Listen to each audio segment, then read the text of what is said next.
This video is about aspect. I'm looking at the wrong camera. Hello. This video is about aspect ratios.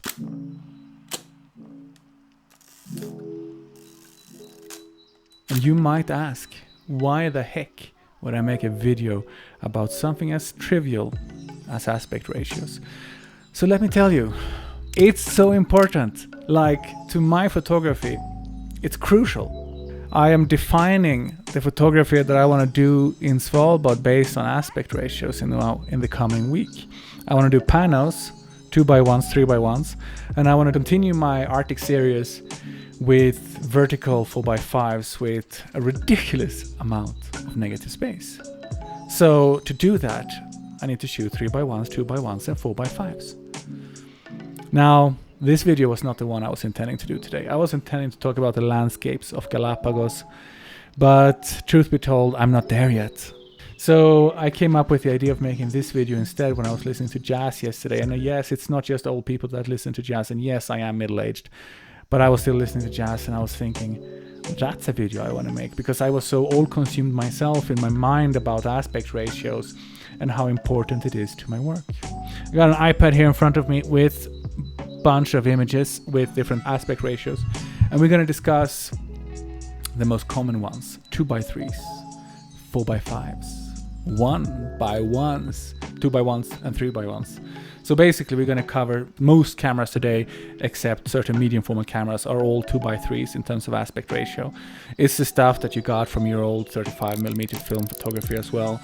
It's the same as you got from a lot of medium format cameras as well back in the days. The 6x9s, for example. 4x5s was typically a medium format standard, very similar to 4x3s. I'm going to treat them interchangeably in this video because I don't think there's enough a difference between a 3x4 and a 4x5 to really distinguish between them. But that said, I never ever crop into 4x3 myself and only into 4x5, so clearly there is a difference, and it does matter. 4x5 for me is like the ultimate aspect ratio for vertical shots, and I crop into it every chance I get. And then the 1x1s, I had a period where I did a lot of 1x1s, and then we're going to talk about panos, which I'm absolutely obsessed about. So we're going to jump straight in and look at images. This is a first image in a standard 2x3 format. I think that horizontal, so images lying down, it's a classic, it's a standard, it works really well for every horizontal shot. It gives you that kind of wide-ish area. I think it looks really nice. It's almost going into panoramic territory, but not yet. It's a standard that just really works. Obviously, it's a historical standard coming from when they made the first kind of film cameras, and they just adopted film into it from the film industry to the still industry. And here's an example of an image with very much composed with a horizontal line at the bottom 1/3, and it works really well. This next image here, again a 2x3, horizontal line on the top 1/3. So obviously here I'm not breaking any rules of thirds, compositional rules or anything like that. I'm just filling the frame with my subject and really going into the 2x3s. And I think 2x3s, again, a 2x3 super centralized subject matter, diamond shaped, super symmetrical. 2x3s, it works really well for these type of images, and these kind of wildlife shots, I think, where you have a centralized subject matter like a still sitting monkey, as in the case of this, it works really well. Or as this one, this very young primate, brown-headed spider monkey in the Ecuadorian Choco, photographed at the Tesoro Escondido Reserve. So that's a conservation project. So very important to mention where it's from. I think these kind of images works really well in standard 2x3s. So there's not much to say about that. So let's instead jump into 1x1s. So 1x1, super graphical, super symmetrical, works really well with one of two things: centralized subject matters, or subject matters that have a tension, a diagonal tension through the image. Those are the two things that works best with 1x1s. Here's a centralized mountain in the Dolomites, works quite well. Again, centralized mountain, but this one up in Lofoten in Arctic Norway. Again, centralized, but here diagonal centralized subject matter creates tension throughout this. And I think that is the best way to use 1x1s, so square format, either with something that creates a visual tension through the image or with something that is really centralized. Here's another example, but here we create visual tension. We have very much the warm light. The focus of the mountain is in the center of this frame right here, but you have this tiny little fisher boat coming in from the right, creating visual tension, creating a diagonal up to the mountain. It's not really a visual diagonal, but where the boat is shaped and where the center of the mountain is a diagonal. You create tension. That's the best way, I think, to use 1x1s. So personally, the only time I really use 1x1 or square aspect ratio myself is if I have something that really calls for it, like a subject matter that I can't put anywhere else but the center, or if it is, and it's ideally then it should also be a kind of like self-contained, like if we're in Lord of the Rings kind of lingo, the Lonely Mountain, put it in the center, it works really well. Especially if there's stuff, you know, outside the frame that you don't want to include, like trees or other mountains, but less photogenic, whatever it might be. 1x1s comes to the rescue, centralize that mountain, or if you have two different subject matters, put them on a diagonal, and 1x1s is just slam dunk. Another one here where our subject matter is slightly off center, but it's balanced up by the fact that we have leading lines coming through the beach, and of course the aurora is helping massively to balance out the otherwise very left heavy scene. If we didn't have the aurora, we wouldn't be able to place all those mountains on the left and nothing on the right. It would not look good. Final, I think, image of the 1x1s is this super minimalist little snow shape I found once. It's a diagonal. You can't make anything simpler than this, but as a square crop it works extremely well. If you did this in a 2x3 or anything like that, it just would not work. It has to be in a 1x1 because of the graphical nature of the shot. Aspect ratios isn't hard, but it does require a tiny bit of knowledge about each aspect ratio, how it kind of makes the image feel, and if you have that, you just go for it. We're gonna now look at my favorite aspect ratio, and there's a lot more images, 4x5s. First black and white scene from the Dolomites. Huge amount of negative space, which is something that I'm working a lot with over the last couple of years. Not a favorite subject of mine, but I love photographing in the Dolomites, and the color version of this just looks so oversaturated and overcooked that I decided to just live with the black and white version, which I think works really well. Also sunburst here, sunstar, which I almost never include in my shot, but I did here because one of my guests on this workshop actually asked me about it. Another type of 4x5s, this beautiful tree in the Amazon. I think this works really well because this is so wide angle. This is probably around 60 mil, so, and we're looking quite a lot down, and then I have skewed it back up to make the tree a bit more straight in post-production. So when you print a 4x5, you know, it's a pretty sizable print. If you print it as big as I can, A2 Plus on my printer, my Epson here at home, and 4x5s vertically, they're so beautiful. 4x5s horizontally, don't like it. So I always like my signum, 2x3 for horizontal shot, 4x5 for vertical shot. You can see every shot here I'm showing you is a vertical 4x5. Again, an image from last year, Svalbard 4x5, huge amount of negative space above, beautiful reflections, simplicity in the mountains below, symmetry. Symmetry works really well, I think, when you're doing 4x5s where you have a lot of negative space. But you get my drift, right? And you see how these images in 4x5 works so extremely well. Here though, no negative space, or very little at least. Centralized horizontal line, aurora above, snow and sea below. I think it works quite well. Moonlight that night, as you can see, the snow is way too lit up. It is what it is sometimes. Sometimes you just can't time your calendar to not have moonlight, but still it was a gorgeous aurora that night. Iceberg in Western Greenland. This wouldn't work as well in any other aspect ratio. It just screams 4x5 to me, because the negative space that I'm using in all these subjects, it allows them to feel isolated, but also allows them to feel huge and big and meaningful and eternal. And the 4x5 aspect ratios allows that negative space to do that to all these mountains, to all these scenes that I'm showing you. And the 4x5 for me is perfect for that. If this was a 2x3, it wouldn't give the same feel. It wouldn't be cohesive. For me, 2x3s are too pulled out. They are stretched out. There's no connection between the top and the bottom. 4x5 is just so much better. Like this scene here, hunting cabins in Svalbard, last year's visit on the expedition ship. Also worked really great for wildlife photography. Here we have Portia, the polar bear, walking into the scene, negative space, just whiteness around her, isolating her, not really showing her the environment that she lives in, other than the fact that she lives in the snow, and we already knew that, right? But that isolation also means that she's lonely, she's fragile, she's exposed to the climate threat. Perhaps you can put whatever you want in the image. That's what I see. Super chaotic shot from Wales a couple of years back. Obviously, classic shot. I'm sure you've seen it before. This little stream leading into the... Is it called the Crib Goch? I can't remember anymore. I think it is the Crib Goch. Correct me if I'm wrong in the comments, or if I'm right.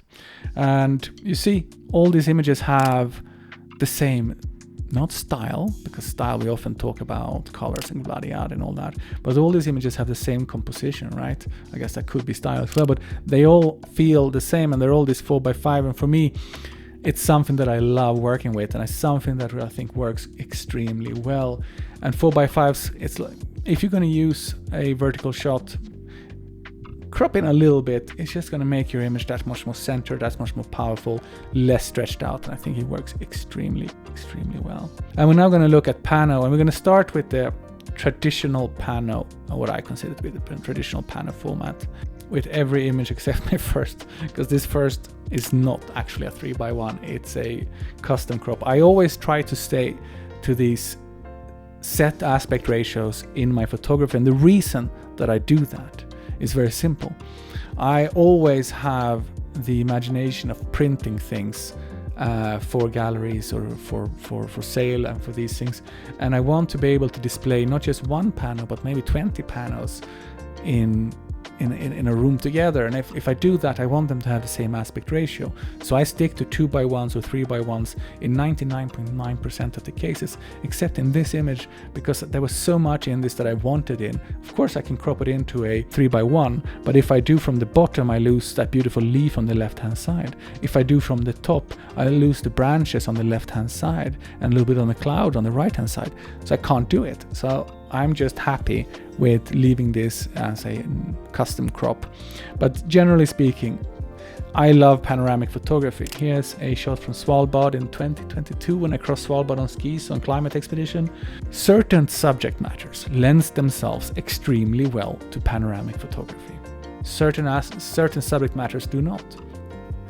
I like long mountain chains or billowing mountains, exactly like the one you see in this shot here. Obviously here with a lot of sky above, a lot of negative space to make this mountain feel small, distant and fragile. If we were to look at skipping one image and going back to that after this, but this one instead. This is a mountain in, or many mountains in Lofoten, Norway, with a tiny little village below it. You can see how tight, there's very little negative space in this image. And why have I done that? Well, I've done that to amplify the fact that there is this beautiful light from the village below. There are people living at the base of this incredibly imposing, dangerous, big, humongous mountain. By not including negative space, by zooming in on this as a detail on this vast landscape.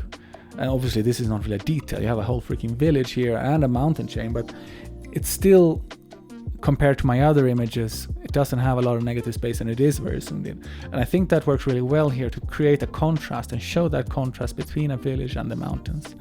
And using a panoramic for that means that even on a printer like the one I have at home, I can print this probably like 2 meters or so large or wide, because you just use roll paper, and basically any printer can print humongous prints at home if you use panoramic photography. So here I'm really using that to be able to print it big. It's also panoramic, so the resolution is absolutely incredible. I could print this several meters big, no problem whatsoever. And that was my wife talking to me. And hang on. Ciao, mi amor, enjoy the dentist. I'm so sorry, ciao. Ciao. Oh, that was just my wife. She's off to the dentist. And my wife, by the way, made a comment. Jonas, why do you keep using these freaking mics?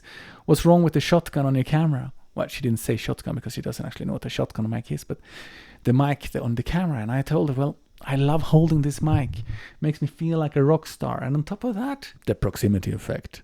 I don't need to make my voice darker. Like being close to a microphone like this, you get the rumbling bass. I'm a total audio nerd. I love music. I have a good audio system. I love listening to music.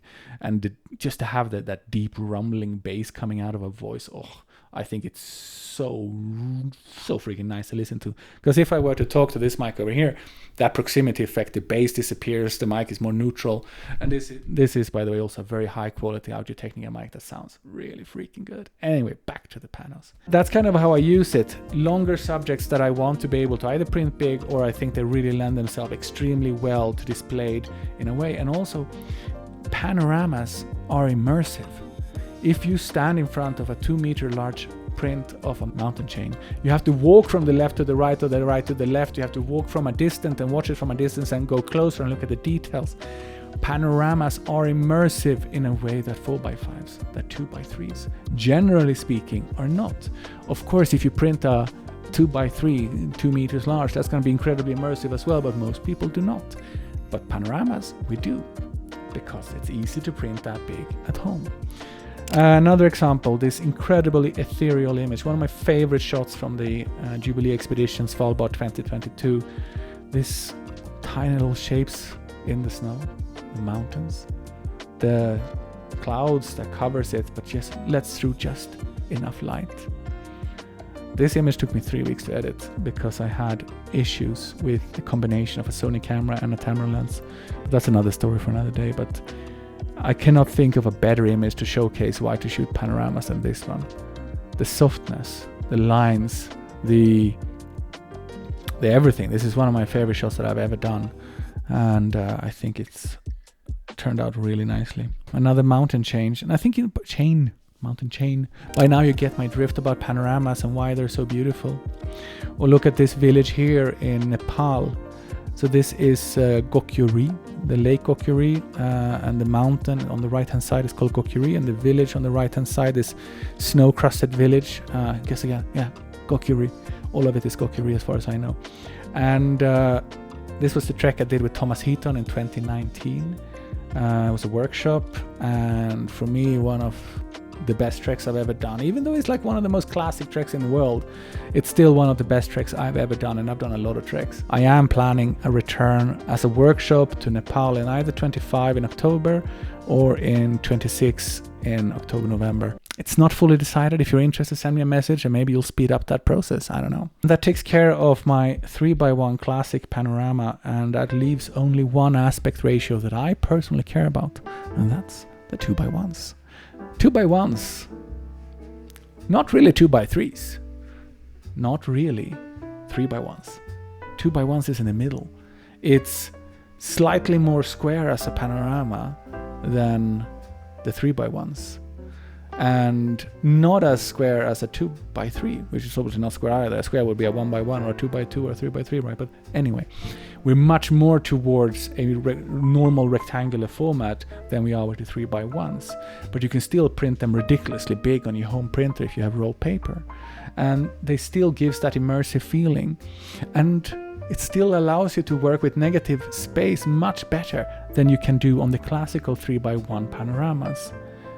But it's much better for stretched out or longer lying down type of mountains or subject matters than 2x3s. So 2x1s is kind of in the middle, and it fits a certain type of subject matter. For example, these mountains, Dolomites, Italy. Last year with the workshop with Andy Mumford, we got this incredible cloud inversion and beautiful light. This is the result, tons of negative space, that beautiful ethereal light. But it also works more like this scene, with this beautiful log, this dead tree over a small river in the Choco rainforest in Ecuador. Again, the Tesoro Escondido Reserva conservation project. If you would like to know more about them, there's a portfolio on my website, which also has a link to their website. If this was a 2x3, the length of the log versus the height of the image would not be as good, I think, as this one is here. So certain subject matters, it works really well. Another one here, very similar to the first one, we're showing a mountain range. Again, range? Yes, range, not chain. Oh no, that can also be the way, doesn't matter. With a lot of negative space, with a lot of sky, making the mountain feel big, imposing. And if you look really closely, that village that was lit up in one of the 3x1s is actually in this frame, but it's in the very center, and now it's so small and you can't see it. It wouldn't have mattered, because in this time of day, this is a morning shot, sun coming in on the left hand side, with this kind of light, obviously you wouldn't be able to see the light from the cabins anyway. So this really works extremely well in a 2x1. The negative space above makes the mountains seem incredibly big, imposing, beautiful. 2x1s is a great aspect ratio. And I think here is my final image for today, the Aletsch Glacier in Switzerland.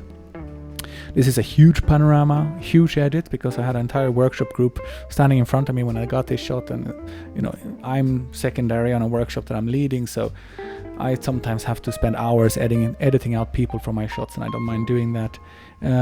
Two really nice little Easter eggs in this shot. On the left hand side we have the Matterhorn, and on the right hand side you see the Jungfraujoch. Super weird light. It was sunset. You can see the last of the sun rays hitting the mountains in front of me. You had this incredibly weird magenta light that night. This light is real and not faked. And you had the moon coming through. It was like, I don't know, all these things coming together at the same time. And I think as a shot, it's a shot that compositionally shouldn't work, but I do think it works anyway, because the lines otherwise block your travel with your eyes from into the center of the scene, which has the mountains, because you can see the clouds in the sky pulls you into the mountains, but in the bottom they are surrounded by these glacier lines.